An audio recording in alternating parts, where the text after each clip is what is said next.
Materi IPS kelas 5, tema 5. Marilah kita mulai pembelajaran kita kali ini.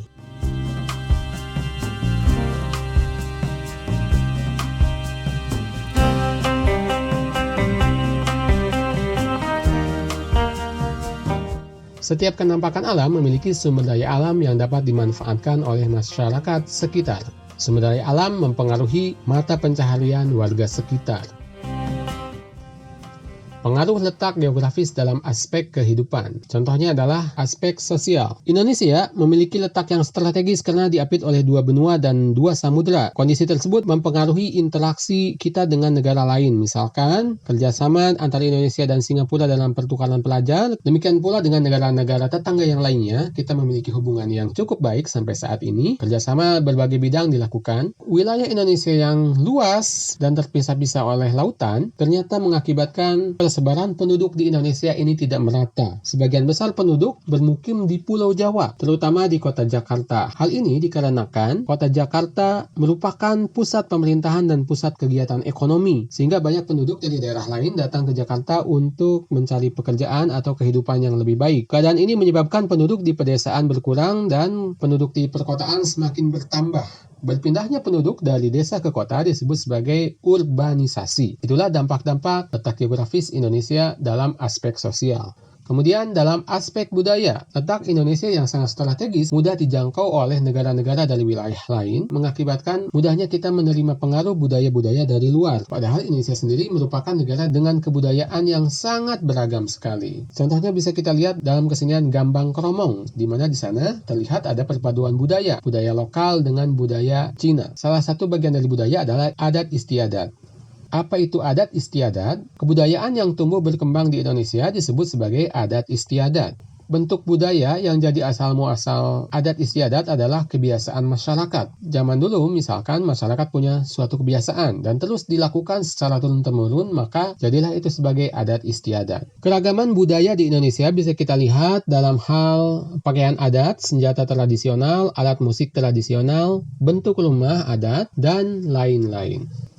Pengaruh letak geografis dalam bidang ekonomi. Indonesia memiliki wilayah perairan yang luas, sehingga banyak masyarakat Indonesia yang bermata pencaharian yang berhubungan dengan laut. Demikian juga Indonesia merupakan wilayah yang subur, sehingga banyak pula masyarakat yang bekerja di bidang pertanian. Indonesia merupakan negara maritim, kemudian negara agraris, sekaligus negara kepulauan, dengan potensi sumber daya alam yang sangat melimpah. Jika dikelola dengan benar, kekayaan ini dapat meningkatkan kesejahteraan bangsa. Harusnya seperti itu, termasuk menarik investor asing untuk berbisnis di Indonesia. Hasil pertanian dan perkebunan utama Indonesia antara lain karet, kemudian minyak sawit, dan sebagainya. Selain itu, produk rempah-rempah Indonesia juga menjadi komoditas ekspor. Hasil laut utama yang dihasilkan oleh perairan Indonesia antara lain rumput laut, tuna, dan lain-lain. Sayangnya, beberapa komoditas laut lain justru Indonesia masih impor, termasuk impor ikan asin. Ini merupakan tugas teman-teman untuk menjadikan Indonesia menjadi negara yang unggul di bidang kelautan. Lalu, sampai saat ini, daerah dengan hasil laut terbesar di Indonesia adalah wilayah Sulawesi.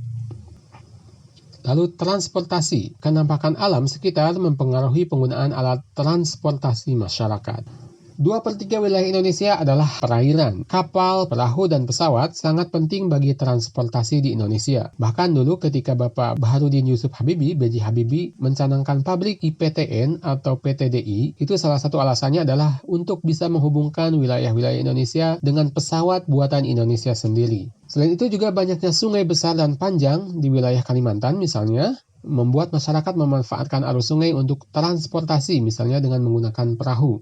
Adapun penduduk perkotaan biasanya di dataran rendah memanfaatkan sepeda motor, mobil, dan kereta untuk transportasi. Indonesia merupakan negara dengan populasi sepeda motor yang sangat besar, karena banyak masyarakat Indonesia yang memanfaatkan sepeda motor sebagai alat transportasi sehari-hari. Komunikasi juga menjadi penting bagi wilayah Indonesia yang luas ini. Zaman dulu, alat komunikasi yang digunakan adalah kentongan. Zaman Pak Jamal ini masih merasakan tuh ketika tengah malam misalkan, ada orang menabuh kentongan, oh itu berarti sudah tengah malam. Jika ada kematian, ada kentongan suaranya khusus. Kalau ada bahaya, juga ada bunyi kentongannya khusus. Zaman dulu seperti itu. Zaman sebelum modern ya. Kemudian setelah itu ada era surat, kemudian telepon. Nah sekarang kita bisa video call, bisa chatting, kemudian bisa menggunakan email, dan dengan internet, bahkan kita bisa melakukan pembelajaran jarak jauh ya. Sarana penyiaran antara lain, yang pertama yang ada di Indonesia itu adalah radio. Kemudian setelah itu televisi, pada saat yang bersamaan juga ada surat kabar dan majalah. Dan sekarang sarana penyiaran yang penting juga adalah internet. Kenampakan alam dan kegiatan ekonomi. Kegiatan ekonomi akan menyesuaikan kondisi alam di sekitarnya, terutama kegiatan ekonomi yang menggunakan bahan baku alam. Kegiatan ekonomi dapat dilakukan di sekitar sumber bahan baku untuk memudahkan pemenuhan bahan baku. Misalnya pabrik teh biasanya terletak berdekatan dengan kebun teh. Ini adalah gambar petani sayur. Kegiatan ekonomi yang dilakukan adalah produksi pertanian, yakni menghasilkan sayur mayur. Kenampakan alam yang berhubungan dengan kegiatan ini adalah dataran tinggi. Sayur mayur dan buah-buahan biasanya ditanam di dataran tinggi. Kemudian ada kebun atau perkebunan. Sumber daya alam yang dimanfaatkan antara lain tanah, sayuran, sinar matahari, udara, dan sebagainya. Kegiatan pertanian banyak dilakukan di daerah pedesaan karena di daerah pedesaan lahan pertanian masih luas dan subur. Di daerah dataran tinggi biasanya petani menanam sayuran dan buah-buahan, sedangkan di dataran rendah menanam padi dan palawija. Ini adalah kegiatan petani garam. Kegiatan ekonomi yang dilakukan adalah produksi garam. Kegiatan ekonomi ada 3, produksi, distribusi, dan konsumsi. Ini adalah produksi untuk menghasilkan garam. Kenampakan alam yang berhubungan dengan kegiatan ini adalah pantai dan laut. Kemudian sumber daya alam yang dimanfaatkan antara lain air laut, sinar matahari, dan juga garam. Pasar. Pembangunan pasar dan pasar modern di daerah strategis dekat pemukiman bertujuan agar masyarakat mudah mengakses pasar tersebut. Selain itu juga memiliki dampak positif karena bisa memperluas lapangan pekerjaan. Akan tetapi, terkadang kenampakan alam buatan manusia mengubah kenampakan alam alami yang sudah ada. Contohnya adalah seperti gambar berikut. Ini adalah kenampakan alam buatan berupa jalan mengubah bentuk kenampakan alam alami, yakni bukit. Sebagian lereng bukit diratakan untuk membangun jalan ini. Contoh lainnya adalah pembuatan daratan buatan atau reklamasi pantai. Ini mengubah pantai menjadi daratan. Pengaruh letak geografis terhadap kehidupan sosial budaya masyarakat. Pengaruh letak strategis Indonesia memberikan keuntungan. Di antaranya adalah terjadi akulturasi atau pencampuran budaya. Utamanya adalah budaya-budaya yang baik dan positif dan sesuai dengan nilai-nilai bangsa Indonesia. Kemudian memudahkan penyebaran budaya Indonesia ke luar negeri. Tetapi ada juga pengaruh negatifnya atau yang merugikan. Di antaranya adalah budaya daerah yang tersingkirkan akibat masuknya budaya asing. Kemudian budaya asing yang buruk yang tidak sesuai dengan budaya bangsa juga mudah masuk ke Indonesia ini.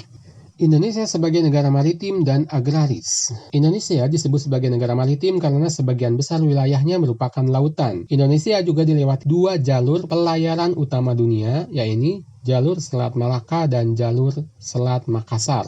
Potensi maritim Indonesia antara lain pariwisata bahari yang menarik, minyak bumi yang melimpah, dan sumber daya laut yang beraneka ragam. Indonesia juga disebut sebagai negara agraris karena sebagian besar penduduknya bermata pencaharian dalam bidang pertanian. Potensi agraris Indonesia antara lain ketersediaan lahan, iklim yang mendukung, serta tanaman yang unggul. Itu saja pembelajaran kita untuk kali ini. Wabillahi taufiq wal hidayah. Wassalamualaikum warahmatullahi wabarakatuh.